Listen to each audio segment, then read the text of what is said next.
So we were actually supposed to have a white XR150L sitting next to us, but the big red is gonna have to fill in. More on that later. What's going on, you guys? I'm Tanner, you're watching Adventure Daily, and in today's video, we're gonna be talking about the XR150L. Honda recently flew me out to one of their media rides for this bike, and I had a really good time. It was in Solvang, California. We got to do about 60 miles of riding, a little bit of street, a little bit of trail, and really got to test out the versatility of this bike.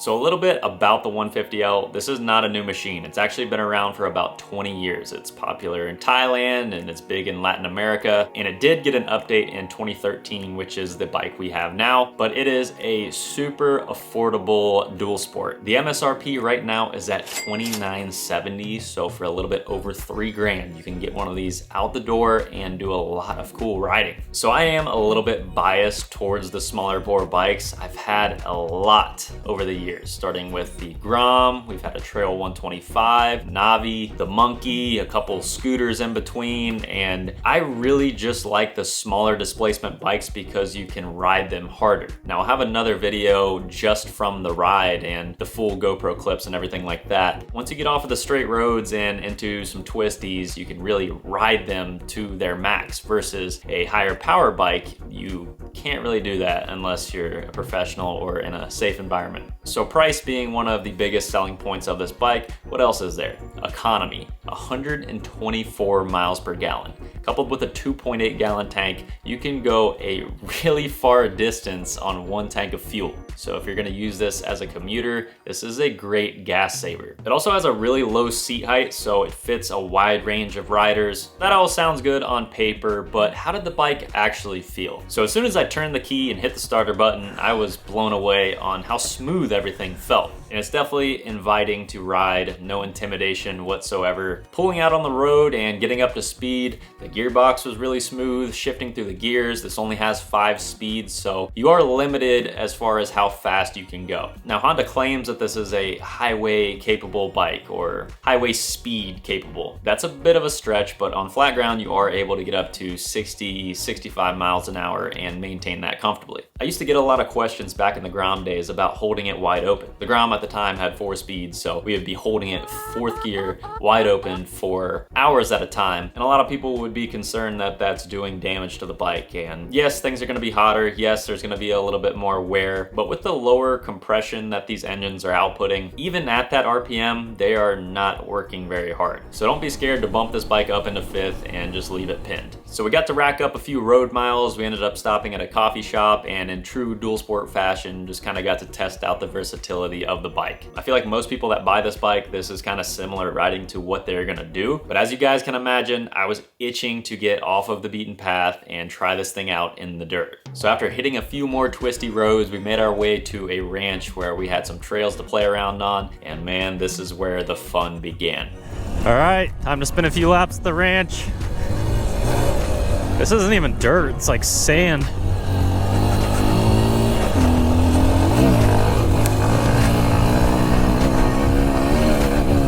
What a cool little loop.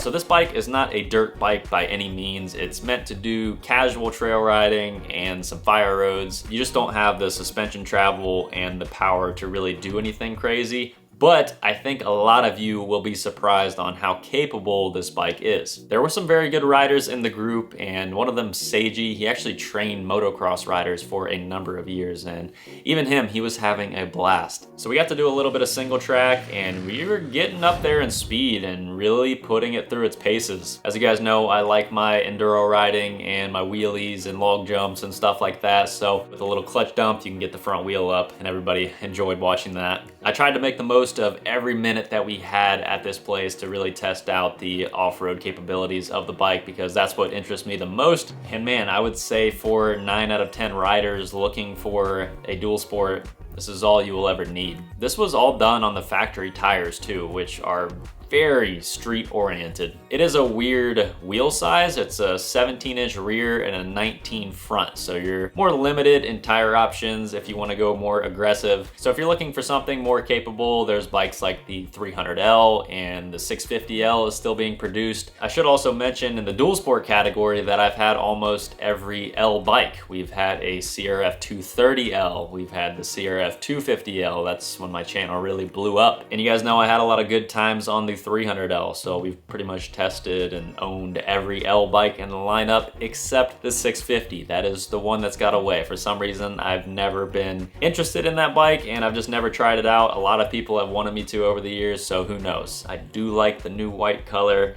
Maybe we'll make it happen. But that's the thing, if you start nitpicking this bike and changing things, you might as well just buy another bike. So instead of doing that, I just appreciate what it is and the fact that this is a bike that is under $3,000. What other large manufacturer is offering something that versatile for that kind of money? Don't expect a powerhouse. It's 149 cc's. It's a trail bike. It's meant to be reliable. It's been around for so long. It's been tested and parts are readily available. So if this is something that you want to start easing your way into the dirt world, you can kind of beat up on and crash and not really have to worry about it because A, they're strong, and B, you can get parts. They come stock with a rack on the back so you can mount some luggage to it. There was actually a bike at the event which was decked out with some Honda accessories. It was cool to see they offer a Honda branded tank bag. They had some side bags, hand guards, and a skid plate. Very cool to see that they offer that stuff because that's definitely appealing to many. So after the off-road course, we got back on the road and did one of the best road sections that I've ever done. It was a tattered road. The asphalt was pretty rough, but it just wound tightly through the mountains and it was a fun ride just going through the switchbacks and really getting to push the motor to its limits. But all in all, this was a really good route to just show the vast range of riding that you can do, and Honda really chose an awesome location. So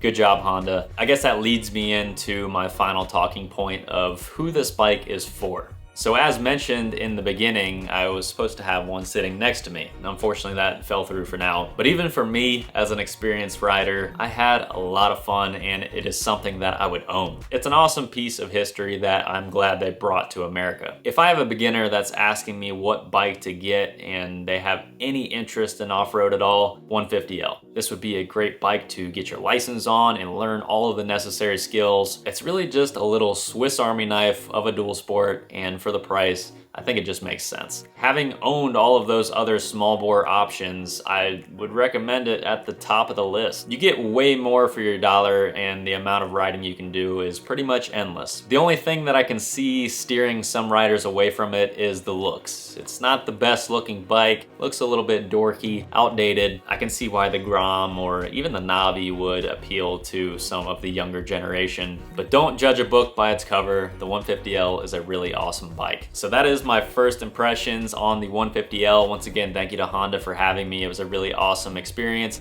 really well put together event, and I look forward to sharing some more content with this bike. As mentioned, I will have a full GoPro motovlog ride of this event, so stay tuned for that. Subscribe if you're new, and always remember to live free and adventure daily.